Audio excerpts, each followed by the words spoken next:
جونم بلد بگه یه دختر عمه داشتیم اسمش خانم طلعت بود.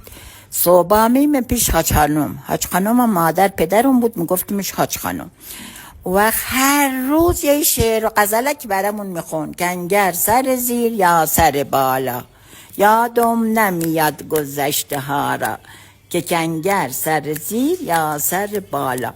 ما میگفتیم عمه طلعت یعنی چی؟ گفت معنیش ایه که آدم نباد از جاده خودش بری بیرون.